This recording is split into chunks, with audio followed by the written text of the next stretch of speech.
하나님 말씀 시편 119편 41절에서 48절까지 말씀 한 절씩 교독합니다. 41절 말씀 제가 먼저 받들어 봉독드립니다.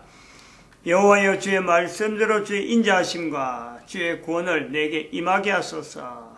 그리하시면 내가 나를 회방하는 자에게 대답할 말이 있사오리니 내가 주의 말씀을 의뢰하리이다. 진리의 말씀이 내 입에서 조금도 떠나지 말게 하소서. 내가 주의 규례를 바랐음이니이다. 내가 주의 율법을 항상 영영히 끝없이 지키리이다. 내가 주의 법도를 구하여 싸우니 자유롭게 행보할 것이오며 또 여랑 앞에 주의 증거를 말할 때 수치를 당치 아니하겠사오며 나의 사랑하는 바 주의 계명을 스스로 절구하며 또 나의 사랑하는 바 주의 계명에 내 손을 들고 주의 윤례를 묵상하리이다. 아멘. 43절 진리의 말씀이 내 입에서 조금도 떠나지 말게 하소서. 진리의 말씀은 손에 잡히는 건가? 어떻게 하면 눈에 보이는 건가? 지난 시간에도 허탄한 것을 보지 말게 하소서 하고 말씀했는데, 진리의 말씀이 내게 떠나지 말라. 눈에 보이니까 떠난다 안 떠난다 이걸 알게 될까? 진리의 말씀이 내게서 떠나지 말게 하달라. 손에 잡히니까 여기서 이를 옮겼구나 인지가 되는 것이 진리의 말씀인가? 눈에 보이거나 손에 잡히면요, 사람들은 전부 다 자기 밑으로, 내 손에 잡히고 내 눈에 보이니까 그것을 밑으로 보내. 밑으로.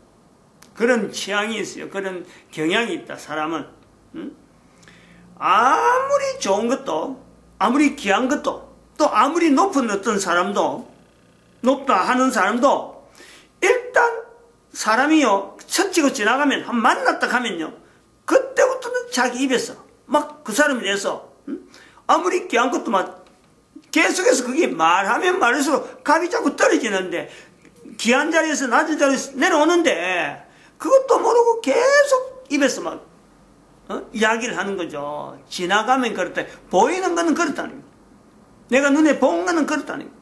그래 거짓말이 부풀어나고 침소봉대하는 그런 경향이 있다.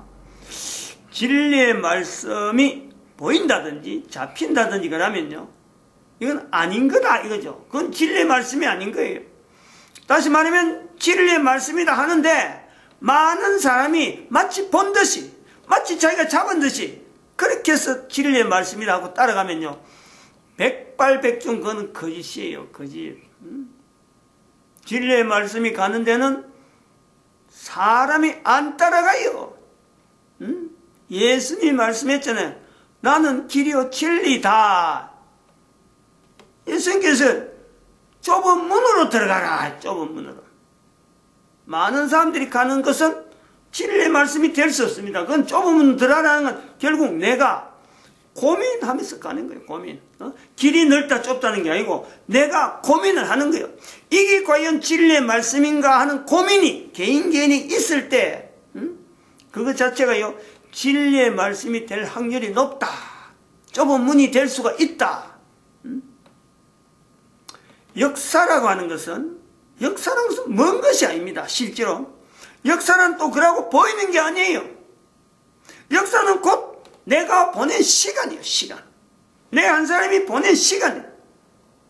이것을 여러 사람이 하면은 가족 단위의 하나의 일액이 된 그 가정에 어떤 패턴이 나오는 거죠. 국가 단위로 하면은 국가의 역사가 되는 거죠. 그 일액이래, 일액. 오늘날은 이 이력이 저울질 당하는 것은, 개인이 이력이 저울질 당하는 것은요, 직장생활 하면서 직장에 있었던 이력이 다른 직장으로 갈 때에 봉급, 급료를 얼마나 더 받을 건가 절 받을까 돈으로 계산돼요. 돈으로. 그러니까 그게 직장의 이력을 속이려고 하죠. 속이려고. 이력을 속일 수가 있느냐? 돈하고 관계될 때는 속일 수가 있는 거예요. 그런데 그 이력을 속일 수 못한다. 역사는 못 속인다. 역사에 대한 왜곡이 있지만은 본질적으로 역사는 이미 지나간 발자국이기 때문에 절대 속일 수가 없다. 지나간 과거라네. 지나간 과거. 그 역사 시대에 대해서 엄중하게 대한 것은 바로 이런 내가 걸어온 걸음이 결국 내 앞에 내 이력이 어떡하네 내 다음에 있는 직장하고 연결되듯이 내 지금 현재 걸어온 걸음 내 역사하고요 앞으로 나갈 방향은 반드시 이거는요 연결성이 있다. 이 역사의 엄중함입니다. 엄중함. 근데 우리는 대부분이 역사에 대해서 이 엄중함에 대한 이 어떤 기준, 어떤 가치, 대한민국 역사에 대한 바른 어떤 역사관 이게 없기 때문에 대한민국 역사에 대해서 무관심한 거고 다시 말해 세계사도 무관심한 거예요. 내가 관심이 없으니까. 엄중함에 대한 내용 결국은 내가 있으니까 역사가 있고 국가 역사가 있고 세계사가 있는데 내가 연결된 것을 생각하지 않는다. 내가 있기 때문에 지금 이루어지는 게 역사인데 내가 거기에서 분명한 주연 이치에 내가 분명한 어떤 하나의 없으면 안 되는 존재인데도 불구하고 그것 자체를 다른 사람 다 가고 있는데 그중에 내가 일부다 생각하고 내가 거기서요 주체가 안 되는 거예요. 주체가. 지금 여기서 오늘 우리가 본문에서 우리가 지금 보려는 그 내용도 본문보다도 우리가 지금 현재 지금 이 시간이라고 하는 이 개념을 갖고 인류 시대라고 하는 인류의 시간 자체가 어떻게 접근하느냐 하는 내용을 갖고 지금 나타내는데 역사 시대 시간이라는 개념 속에 조금 축약이 돼가지고 조금 이제 줄어들어갖고 옛날에는 역사 이전 시대를 했는데 역사 시대로 넘어가는 과정 이거는 중요한 어떤 시각이 필요하고 관점이 아주 분명히 되니까 이 부분이 시간이 엄청나게 들어가는 거예요. 그래서 우리가 역사라고 할 때 우리가 그 달력을 이야기했는데 어떻게 달력이 시작됐을까? 무엇 때문에 달력이 시작됐을까? 하는 사건 그 사건과 더불어서 아버지란 이름에 대한 내용을 우리가 연결한 거죠. 아버지란 이름은 얼마나 중요한 건가? 이 중요에 대해서 가족들 간에 아들이고 딸이고 엄마고 아버지고 하는 데서 아버지를 띄는 게 아니고 그래서 아버지가 중요하다는 것이 아니고 예수님께서 하나님에 대해서 기도할 때 이렇게 기도하라. 하늘에 계신 우리 아버지여. 그 아버지라고 하는 호칭을 가족끼리만 쓰는 줄 알았는데 그 호칭을 하나님에게 붙여서 쓸 수 있다. 그런 호칭이 우리 가족까지 쓰고 있다는 거죠. 그러므로 이 아버지라고 하는 개념이 단순히 가족 안에서만 중요도를 보는 것이 아니라 성경 전체에서 하나님께서 하나님을 부를 때 아버지라는 이름을 붙여라고 딱 했기 때문에 이거는 어마어마한 중요성을 가지고 있다. 그런데 역사가 시작될 때 바로 아버지라 붙인 이 이름하고 관계에 있다. 이렇게 해서 우리가 역사 시대에 넘어오는 거죠. 아버지라 부른 다음에는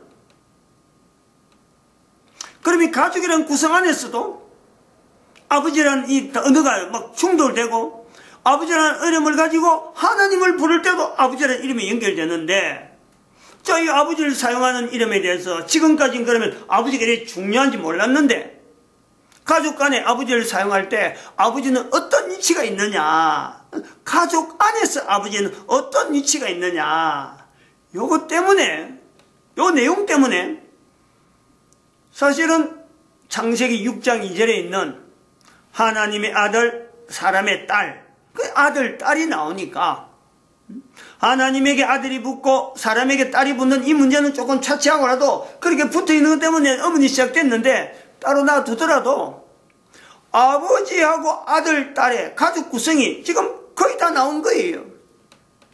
왜 엄마가 없느냐? 저거는 나중 문제라. 나중 문제라. 왜 엄마 없는 내용을 보는 게 아니고 아버지란 이름이 있었는데 하나님을 부를 때에도 아버지를 써야 되고 가족 간에도 아들 딸들이나 이 남편과 아내 관계에서도 아버지라는 이름을 써야 되는데 이 아버지를 도대체 그러면 하나님을 부를 때 아버지와 사람을 부를 때 사람 간에 가족들 간에 아버지라고 하는 이 호칭에 어떤 구분을 할 거냐 이런 문제가 있다, 내포가 있단 말이에요. 예수님께서 보니 2000년 전에 아버지 이름에 대해서, 아버지의 호칭에 대해서 하나님을 부를 때 아버지라 불러라 했는데, 이것이 2000년 동안 이제 그렇게 지향을 해왔단 말이에요. 근데 그 가족간이 부르는 이름에 대해서 아직까지 뭐 때문에 이렇게 불리느냐고 중요성은 2000년간 사실 따지지 않았는데, 왜 이 내용을 지금 시대에 따지느냐. 그냥 넘어가도 될 것을 왜 2012년이라는 기점을 통해서 이 내용을 따져야만 되느냐 하는 거예요. 이거는 중요한 어떤 위치가 있죠. 그냥 뭐 지나가다가 목사가 보고 야 그거 중요하다 다시 한번 해석을 하자 이렇게 될 내용이 아니에요. 이거는 어마어마한 시대적인 중요한 위치가 있으니까 이 위치를 우리는 2012년이라 하는 시점을 지금 2018년인데 이미 2년이 지나간 지금 이야기하는 2018년을 우리가 나타내는 게 아니고 이미 지나간 2011년을 12년을 아버지 이름을 이제부터는 분명하게 하나님을 호칭할 때 분명한 이유를 예수님이 아버지라 한 것 때문에 가족 간에 부르는 아버지의 위치를 다시 정리해야 된다. 이런 내용으로 가는 거죠. 왜 이래야 되느냐? 왜 2012년 있었기 때문에 이래야 되느냐? 2012년쯤에서 지금 현재 지난 시간도 제가 말씀드렸지만 가족 간에 부르는 호칭에 아들이 아버지를 부른다. 엄마가 아버지를 부른다. 아들이 엄마를 부른다. 딸이 엄마를 부른다. 이런 그 가족 간에 있는 이 호칭이 이 내용에 대한 이 내용이 계속해서 가족이니까 아들이 아버지를 부르고 아버지가 아들한테 아들이라 하고 엄마가 딸에게 딸이라 하고 뭐 이런 그 가족 관계이기 때문에 아버지, 어머니, 딸, 아들이라 하는 이 내용이 가족 관계에만 준해서 불려질 수 있느냐? 앞으로도 계속 이 관계가 아버지란 말이나 딸이란 거나 엄마, 아들 하는 이런 내용이 앞으로도 인류사에서 계속 갈 수 있느냐? 이제 그 부분이 그러니까 지금까지는 그래 온 것 같은데 앞으로는 그래 가지 못할 것 같다 하는 요소가 있다. 그런 사례를 이야기했잖아요. 지금은 딸이 엄마를 요 성경의 말씀에는 미가서 7장 6절이나 마태복음 10장 35절에서 36절은 서로 다투는 형세인데 지금은 다투는 정도가 아니란 말이에요. 아들이 아버지를 죽이고 아버지가 아들을 죽이고 물론 그 아버지가 아들을 죽이는데 내가 놓는다 하는 표현이 있습니다만은 그 내용은 있지만 그 죽이는 거하고 다르냐. 지금은 뭐 직접 죽이고 보험금 때문에 뭐 죽도록 만들고 그러고 아예 뭐 생매장 하듯이 저 헐를 길거리에만 내다 버리는 옛날에는 있을 것 같은 옛날에 있은 것 같다 하는 그런 내용이 지금 여전히 반복되어지는 요소가 나오고 이렇게 되어질 때에 자 그러면 앞으로 우리 이 아버지, 엄마, 아들, 딸 이 내용이 가족 간에서 가족 자체가 폐쇄되면은 아버지라는 이름 자체를 찾을 수 없느냐? 아들이라는 이름이나 딸이라는 관계가 전혀 없는 그런 어떤 시대가 우리한테 도래될 수 있는가? 물론 그것도 뭐 몇몇 가정이야 계속 유지는 하겠지만은 일반적으로 모든 사람들이 뭐 지금 이런 식으로 가족 관계에 대해서 이게 허물어진다면은 특별히 이제 앞으로 기계 인간이 나오고 사람이 이렇게 그 부모를 통해서 생산되어지는 자손이 유지되는 이런 구조가 아니고 사람이 기계적인 인간을 제품 만들어 가지고 제품 인간이 계속 되어지면서 제품 인간의 숫자는 늘어나는데 사람의 숫자가 자꾸 줄 때에 이런 어떤 이 호칭에 대한 이 내용이 옛날에 그런 게 불렀는가 안 불렀는가 이래 되면 안 된단 말이에요. 왜냐하면은 참 예수님께서 말씀한 하나님을 부를 때 아버지라 불러라 이 말씀이 있단 말이에요. 그러니까 가족 간에 있는 이 아버지라 부르는 게 가족 간에는 사라지더라도 하나님을 향해서 아버지라는 이름을 불러야 되는 모든 사람들에게 주어져 있는 거예요. 그런데 기계 인간은 그 내용을 모른단 말이에요. 이런 요소가 있다. 앞으로 이 기계 인간이 많아지고 AI 뭐 인공지능 쌓고 뭐 아주 그렇게 하는 것이 마치 인류의 어떤 그 파라다이스를 지향한 듯이 막 니나네라면 인공지능 쌓고 뭐 가상현실 쌓고 뭐 가상공간 뭐 이런 걸 지향을 하면서 인류는 지금보다 더 나은 시대가 될 것 같아 하는데, 그렇게 나아가면은 가정을 구성하고 있는 아버지, 엄마, 아들, 딸이 약한 이 관계는요, 자꾸만 가면 갈수록 사라질 수밖에 없다는 거지. 지금까지는 그런 예가 없었는데, 이제 시대가 바뀌어서 그게 내다 보이는데, 어떻게 이 문제를 풀어나갈 거냐?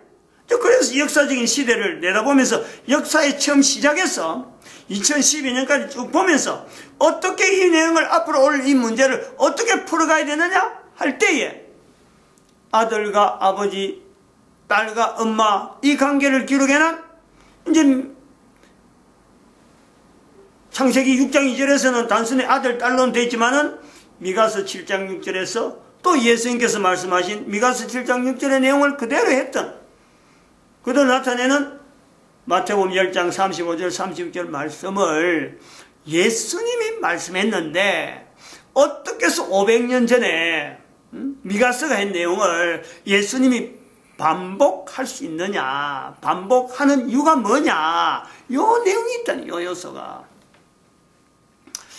그래서 이 내용을 알려면은, 이 내용을 지금 현재 고민하는 사람이라면은 어느 정도 될 거냐? 우리가 정규분포를 여기에서 3시그마 밖에 0.5%로 보고 그 반으로 했어요. 또 2.5%, 0.25%에 해당되는 사람이 아마 지금쯤 고민하고 있지 않겠느냐. 근데 이게 이제 자꾸 많아져야 되니까, 뭐, 95.5% 같으면 4.5%, 4.5% 수준 안으로 더 많아지고 또 조금 더 나아가면은, 어디야 또 99.5%에서 되니까 99.5% 안으로 들어와서 뭐 조금 하다 보면 68.3%까지 나오는데 그 밖에 68.3% 밖에 있는 수준까지 가다가 나중에 68.3%까지 들어가고 그 다음에 또 95.5% 되면서 99.5%까지 되면은 뭐 얼마나 좋겠느냐 하는 이 방향이 있죠, 방향이. 이제 그럴 적에 하나 또 우리가 봐야 될 것은 지금 2.5%, 0.25%를 요것 때문에 고민한다 그러면 반대편에 있는 0.25% 어떤 사람이 있느냐, 실제로 있겠느냐 하는 거죠. 고민하는 사람은 저 같은 사람이 있다 그러면 전 세계 70억 인구 중에서요 0.25%면 작은 건 아니에요. 적어도 70억 중에서는. 근데 그것보다 안 될 거는 분명하지만은, 근데 그 반대로 해서 반대편에서 이 내용이 아무리 해서 봐봐야 관계없는 사람들은 어떤 사람이겠느냐. 반대편에 있는 고민하고 있는 0.25%와 0.5%에서 빼야 되니까 0.5 절반을 해야 되니까 고민하는 0.25%와 반대편에서 전혀 고민을 안 하고 오히려 즐기는, 남자 여자 이거 뭐 소용없어 하고 즐기는 사람이 있을 것이다. 그 사람들은 어떤 사람이 있는데 0.25%가 될까 알아놔야 돼요. 이런 게 전혀 근거 없이 막 0.25% 캔 게 아니고 반대편에 0.25% 된 사람이 있다는 거예요. 그 사람들은 분명하게 페미니스트들이 해당될 거다. 여성주의자들. 여성주의자는 남자 여자 구분되는 건요 별로 좋아 안 합니다. 여자면 여자 쪽으로 하는 거예요. 그러니까 페미니스트들이 이거 남자 여자 된 거 이거 구분된 거 신경 안 쓰고 그냥 막 살아가는 거야, 이런 거죠. 그 다음에 또 하나는 동성연애자들, 주장자들, 동성연애 주장자들이에요. 동성결혼 주장자들. 이걸 하푼하는 사람들. 사실은 이런 사람들에 대해서는 내용도 들어가 보면요, 동성결혼, 동성연애 이런 사람들의 거의 뭐 한 95% 이상이요 여성들이 여성들이 주장하는 건데 남자들이 편을 그것을 편성해서 여성하고 남성에서 이게 성에 대한 이 개념은요 남자가 여자를 생각하는 거나 여자가 남자 생각하는 게 전혀 달라요.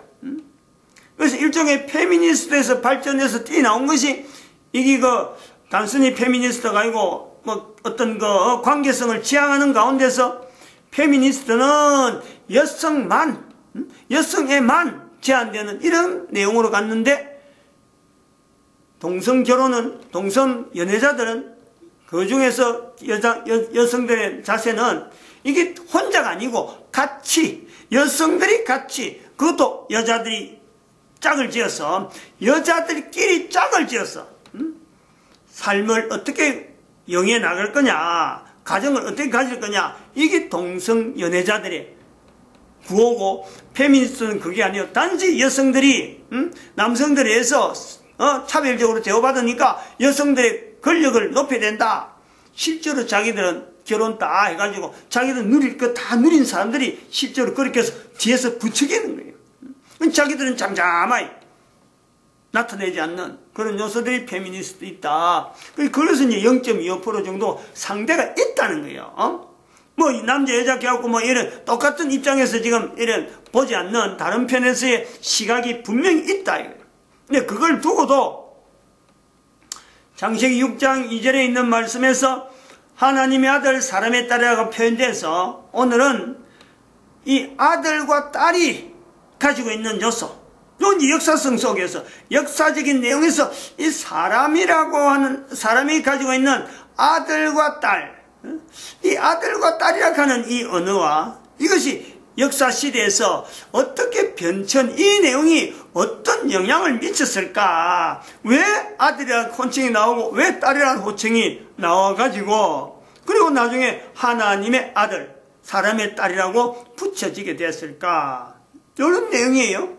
처음부터 아들이 있고 딸이 있었으면은 그러면 뭐 자연히 있었겠지 하지만은 그렇게 된 내용이 아니라 처음에는 아들, 딸이 없은 상태에서 시작이 되니까 아들, 딸이라는 단어가 있기 시작하면부터 우리가 검토를 해봐야 된다. 이제 그래서 제가 한 5가지 정도만 가지고 한번 역사성 속에서 아들, 딸이라고 하는 개념이 어떻게 이렇게 변천이 되어 왔을까 하는 것에 대한 내용을 우리가 기록을 해보려고 합니다.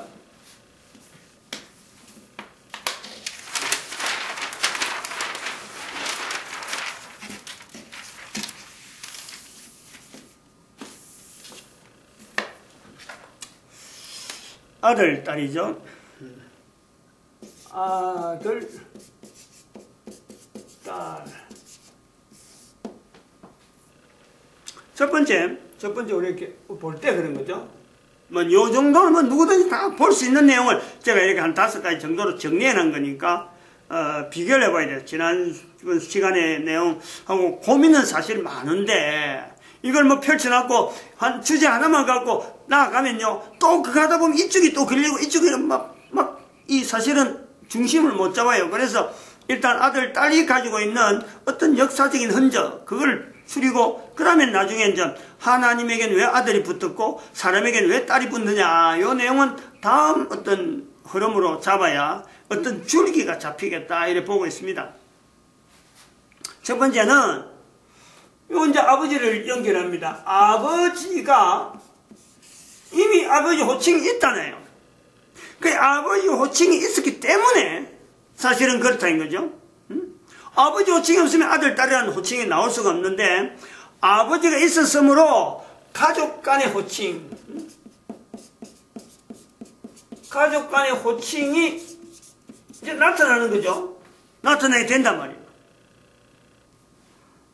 그래서 여기에 이제는 나타나게 될 때 아들이고 딸인데 왜 아들이냐, 왜 딸이냐, 또 분명히 답이 없어요.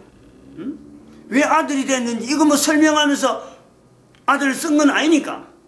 또 그런 것을 자료로 어디든지 찾을 수 있으면 한번 찾아볼 만한데 그건 자료는 아마 어디든지 못 찾을 거라. 그럼 못 찾는 자료를 갖고 억지로 뭐 연결할 필요는 없다. 못 찾는 자료는 못 찾는 대로 일단 놔놓고. 근데 여기서 역사가 있다는 거예요. 역사가. 아버지가 있었으므로 아들이 있고 딸이 있는 건 이거는 분명하니까. 아버지가 있었기 때문에 딸하고 있는 사이에서 아들이라고 불려지고 딸이라고 불리는 이거는요. 시대적으로 우리가 보통 한 대로 뭐 아버지가 있으니까 딸하고 애들이 태어나니까 네가 아들이다 네가 딸이다 한 30-40년 정도 긴간이다 이런 내용이 아니에요. 아들을 낳아가고 딸을 낳아가는 중에 언제부터 아들이라 불렀는지 알지를 못합니다. 물론 우리가 그 창세기 사장에 보라 아들이다. 보라 내가 여호와로 말미암아 득남하였다. 라고 하는 내용을 봐서 그때의 아들이 처음부터 나왔느냐 라고 하면요. 그것도 오해예요. 나중에 있은 내용을 아들이란 말이 어느 정도 성립이 되고 요때부터 아들이 된다 했는데 그 내용을 가지고 옛날에 하와가 첫 애 남자를 낳았을 때 이런 말을 했다. 그 말을 나중에 성경에다가 문자로 표현한. 그래서 우리는 여기 덕남이라는 말이 있구나 이렇게 이해해야지. 하와가 처음에 덕남했다 아들 낳았다 그래갖고 그때부터 아들이 있었다 이라면은 잘못 성경을 오해할 수밖에 없는 요소가 있다니. 과거에 기록된 글을 볼 때는 반드시 이것이 문자로 될 때에 사용되던 그 환경을 반드시 염두에 두고 문자 이전에 있었던 그 문자가 이전에 있었던 상황을 다시 문자가 적용하는 이런 요소까지 다 추정을 해내야 된다.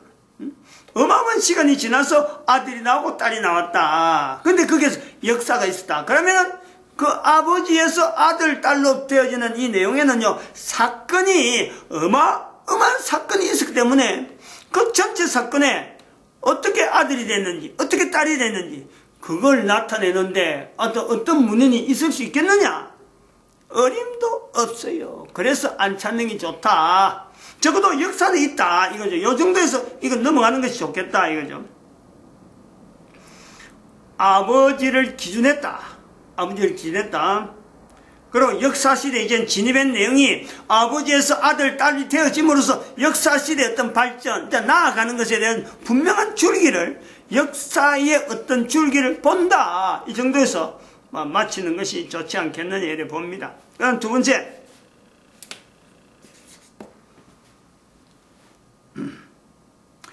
이제 아들 이루고 호칭은 나왔는데, 호칭은 지금 나왔는데, 아들하고 딸 이래서 호칭은 나왔어요. 그럼 호칭 나온 것에서 그냥 없어졌느냐? 부르기만 하고, 이름이죠. 호칭이란 이름인데, 이름만 나와가지고 있는 건요, 독립적으로 이름이 있는 건 얼마든지 있어요. 나무도 호칭이고, 물고기도 호칭이고, 호칭이 있어요. 아들이라는 호칭이 있었다, 딸이 호칭이 있어요. 호칭이 있은 걸 통해서 뭐가 연결되느냐. 이 호칭 때문에, 이 호칭으로 인해서 결국은 발전되어지는, 여기 시간이 드는 발전되어지는 아들, 딸의 호칭으로 인해서 뭐가 발전되어지느냐, 어떤 형태가 나오느냐, 이 가정이라는 것을 우리가 나오는 걸 보죠. 가정. 시간, 역사가 흐르는 거죠. 처음부터 가정이 있었다고 볼 수 없는 거죠. 아들, 딸 낳았다고 해서, 우리가 창세기에서 사장에 가보면 알지만은, 분명히 아담과 하와가 가인을 낳았고, 분명히 아담과 하와에서 아벨이 낳았는데, 이게 무슨 가족이 있어, 그게. 응? 가족이라 하는 이 가정이라는 개념이 어디서, 누가 동생 죽였느냐? 동생 죽이는 것 정도요, 아주 예사로 생각하고, 가족인데, 지금 보면 가족인데, 어떻게 형이 동생을 죽일 수 있을까 싶지만, 이게 우리가 개념이 다른 거예요. 가정이 없는 거예요, 아직까지. 즉, 아버지와 아들과 딸이라 하는 것에서 엄마와 더불어서, 야, 우리는 가족이다. 우리 안에는 이런 식으로 해서는 안 되고, 우리는 다른 사람, 다르게 행동하는 가정 외에 하는 행동을 해서는 안 돼? 라고 하는 어떤 틀이 잡히는 것. 그래서 가족 단위라 할 수 있는, 가정이라 할 때는 어떤 분명한 기존에 했던 내용하고 차별이 되어지는, 여기에는요, 시간이 지나야 돼, 시간이. 그 역사를 하는 개념이 그리 나오는 거예요. 오늘 우리가 지금 가정에서 나타난 이런 내용들이, 과거의 아들, 딸들이 처음에 되어져서 가정이라는 형태가 되어진 거하고 지금에 있는 우리의 지금하고 다를 것이 있겠느냐. 거의 비슷하죠. 거의. 요소가 처음에 가정이 될 때하고 지금하고는 그 요소가 근데 바뀐 거는 분명히 있겠지만은 처음에서 보면 지금은 우리가 분명히 바뀐 게 있겠지만은 이런 내용을 찾아서 연구해오고 비교를 안 했으니까 거의 비슷한 내용의 가정 형태가 있었을 것이다. 지금 추정을 하는 거죠. 이제 여기 볼 때 앞으로 어떻게 될 거냐. 흘러온 내용을 볼 때 다를 것 같아. 달라질 요소가 있다. 이런 그 위기의식을 지금 느끼는 거예요. 수천 년, 어쩌면 수만 년이라고 할 수도 있는 이 연대를 두고 가정이 유지됐는데 지금 이 가정이 다음에는 지금과 전혀 다른 형태의 가정이 될 수 있다. 그게 2012년에서 느끼는 이게 위기의식이에요. 위기의식. 역사가 존재하는데 여기서 우리가 또 보는 것은 뭐냐면 이 가정이란 단위가 나왔다는 것은 다른 말로 하면 결혼제도가 결혼이라고 하는 이 내용이 어떤 사회성이 있다. 인정을 하는 거예요. 인정. 사회가 결혼을 인정해서 저렇게 되어진 형성은 가정이라고 부른다.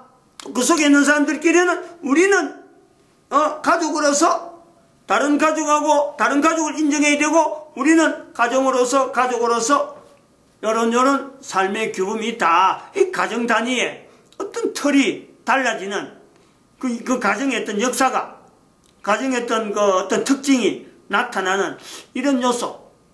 즉 사회가 이 가정을 중심해서 사회가 좀 확장되어지면서 하나의 그 어떤 규범이나 질서, 법 이런 내용들이 적용이 되어지는 이런 내용이 있다는 거죠. 이 과정이 굉장히 오래 가는 거예요. 뭐 지금부터 100년 전, 200년 전 이런 정도가 아니고 오래 가는 게 지역마다 막 떨어져가지고 산속에 있는 사람, 안 그러면 여럿이 있는 뭐 일종의 도해지 있는 사람, 안 그러면 저 산골짜기에 있는 사람 이런 차이가 있다더라도 하나의 떨어져 있는 사람들이 그 사람들이 살아가는 삶의 형태는 가족이 있으니까 살아가지는 이런 어떤 그래서 사회가 볼 때는 저기 멀리 떨어지지만은 가족이 형성되어 있으니까 그거는 가족을 인정하면서 안 그러면 혼자 살면은 어쩌다 보니 사회 속으로 끌어당겨야 되는데 가정이 있어 가정을 가지고 있으니까 사회 일부러 끌어당겨놔도 뭐 어떻게 유지할 거야 하고 이렇게 그 바라보는 이런 어떤 사회 조직이 형성되어서 넘어온다. 오늘 이런 내용은 우리가 볼 때 예를 들면은 그렇죠.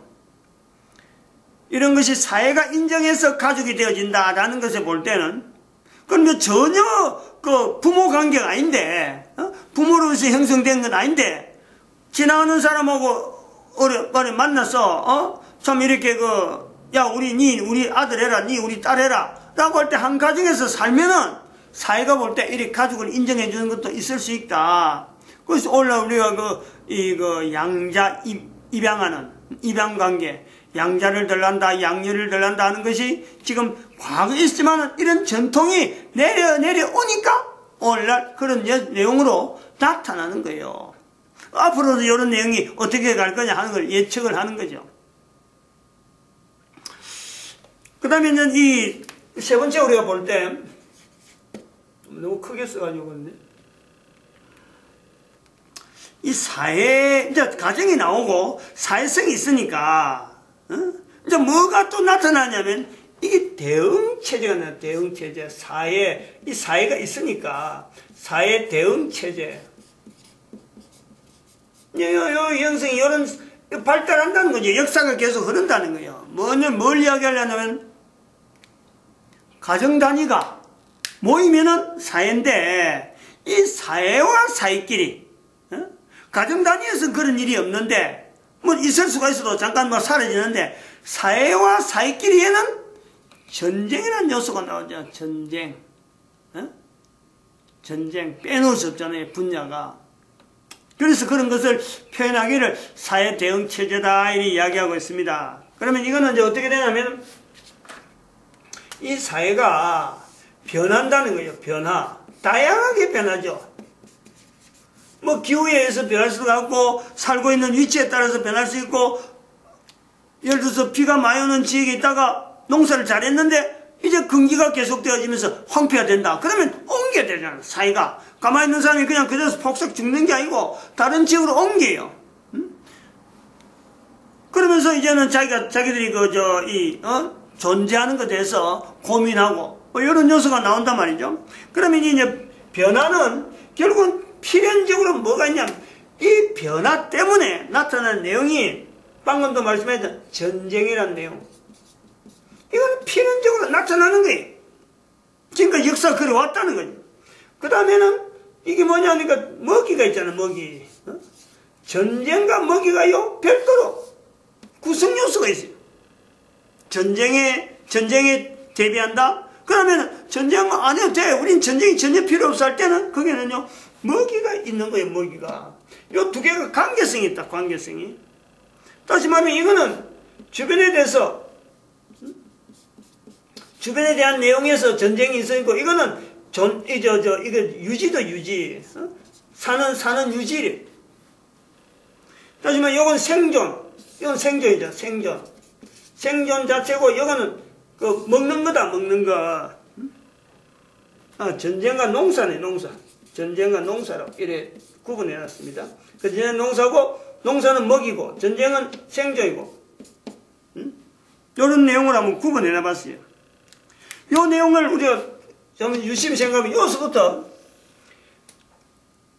전쟁, 사회가 변화되니까, 자꾸 많아지고, 또 가정 단위도 서로 비교되고, 옛날에는 뭐 가정 단위로 살아갔는데 사회가 많아지면 이제 가정 단위에서 비교가 되고, 비교되면서 차별이 나오고, 그러면서 통치자가 나오고, 그리고 한 사회를 이끌어가면서 다른 사회하고 막 전쟁을 하게 되는 이런 관계가 나올 때, 전쟁과 농사, 이런 전쟁도 먹이가 없으니까 농사 짓는 곳에 가서 먹이를 탈취한다든지, 먹을 것이 많은 쪽으로 사람들이 막 이동한다든지, 이런 쪽이 되어지는데, 여기서 이제 우리가 요소를 볼 때 이 변화는 필연적으로 가정에, 전쟁을 하는 가정, 농사 짓는 가정이 따로 있는 게 아니고, 한 가정에 전쟁을 맡는 사람이 나오고, 가정 안에서 사회가 변화되니까 먹이를, 농사를 짓는데 담당하는 사람이 한 가정에서 쪼개지는 거예요.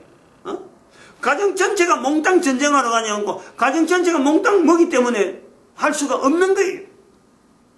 이런 내용이 있다면, 그러면은 여기 전쟁에는 필연적으로 지금까지 보면 남자들 위주로 전쟁이 나오는 거죠.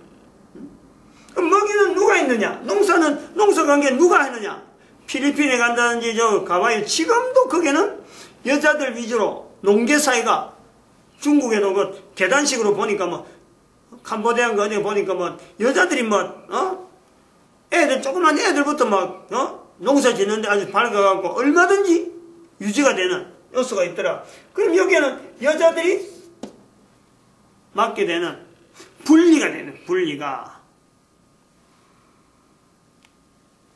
그러면서 이제 여기에서는 어떤 게 나올까 그러면은 부모들의 위치가 부모가 되는데, 이제 이 부모가, 남자는 부모고 아버지고 여자는 엄마가 되는데, 자녀와 관계는 자녀에 대해서 보호자도 되지만, 제일 먼저 보호자가 생각나는데, 한편으로는 자녀에 대해서 그 능력, 자녀가 어떤 내용을 때 그것을 어떻게 다른 사람한테 내놓을까, 다른 사람한테 소개할까, 보정자가 돼, 보정. 우리가 보정할 때, 돈 빌릴 때 보정한다 할 때 그 보정자가 되는 거야.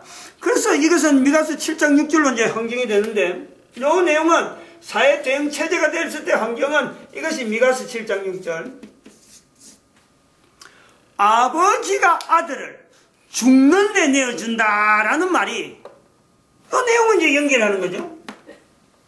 전쟁 상황인데, 뻔히 아들이 가면 죽을 줄 아는데도 불구하고, 전쟁 요원을 필요로 해서 이렇게 부르는 차출하는데 아버지가 못 나간다. 그 집안에 남자가 나와야 된다. 배정이 돼 있는데, 그러면 어떻게 되겠어요? 아버지가 아들을 죽는 대로도 내어줄 수밖에 없다는 거지. 사회제도가 있으니까. 엄마하고 딸하고 갈등이 나오는 거죠. 서로 미워해서 갈등이 아니고, 서로 대적해서 진짜 죽이는 원수로서 대적이 아니고, 갈등의 요소가요, 수없이 나오는 거예요. 이제 먹을 것 때문에. 먹는 것 때문에 엄마의 가족이 있는 거고, 딸의 가족도 있는 거죠. 근데 주어지는 먹는 것은 지금 그것 때문에 전쟁이 일어날 판인데, 가족 간에도 갈등이 없겠느냐. 시어머니와 며느리도 반드시 거기에는 서로 간에 갈등의 요소가 있다. 이 환경을 어느 정도 우리가 설정을 해놓으면은 그 내용에 대한 것이, 저것이 미가서 7장 6절에 있는 사항이 연결되겠다 하는 것을 보는 거죠.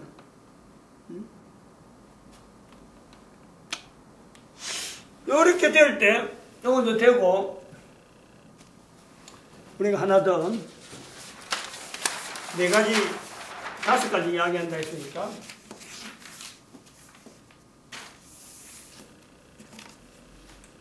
네 번째예요. 그럼 요 내용이 이제 지나오죠. 시간이 계속하고.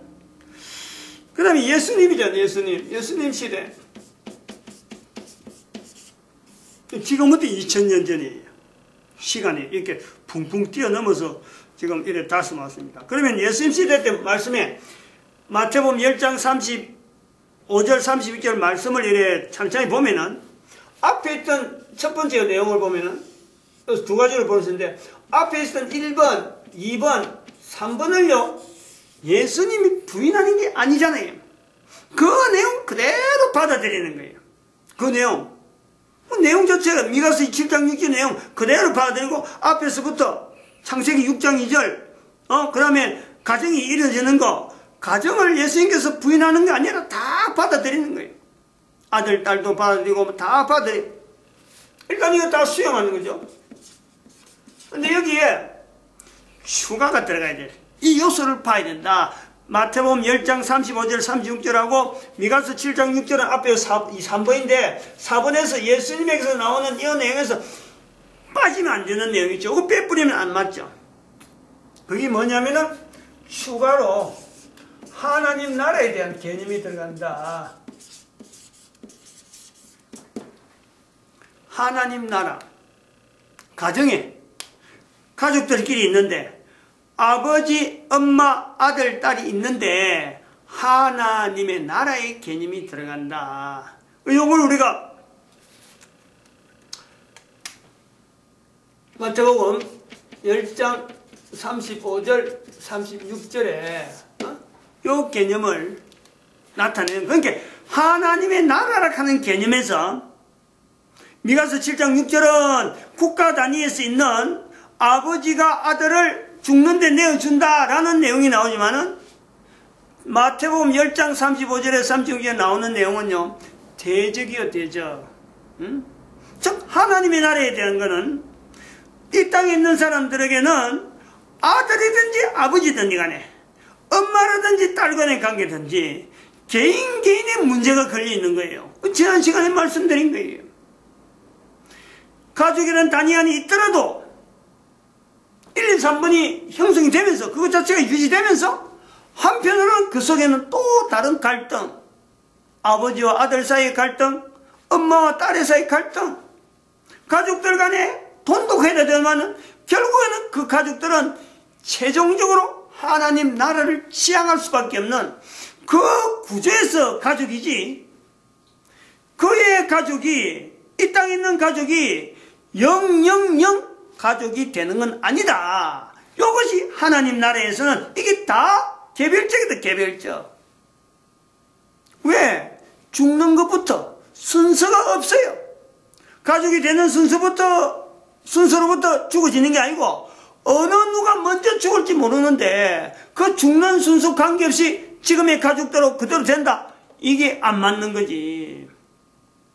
그러니까 대적이라는 개념이 하나님 나라를 개념해서 가족들 중에서 하나님 나라에 못 들어갈 사람이 있잖아요. 그럼 그건 뭐야? 죽고 난 뒤에는 이게 완전히 멀잖아요. 완전히. 그런 관계가 될 수 있는 것이 가족이 될 수 있는데 현재 가족 중에서 그래 될 수 있는데 그걸 지향할 때 아버지가 아들에게 가만히 있을 수 있느냐? 또 그걸 먼저 알은 것이 아들이라 하면 아들이 아버지에게 편안하다 우리 부모가 있으니까 넘어가면 됩니다. 아무 일 없듯이 넘어가면 돼. 여러분 되겠느냐? 전쟁이 일어날 수밖에 없죠. 가정에. 서로가 바른 길로 가자고.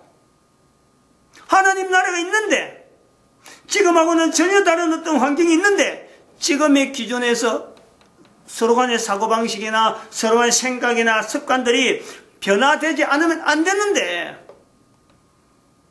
이것이 가정에서 사회가 사회단위라는 전쟁보다도요, 이 전쟁은 더 치열하죠.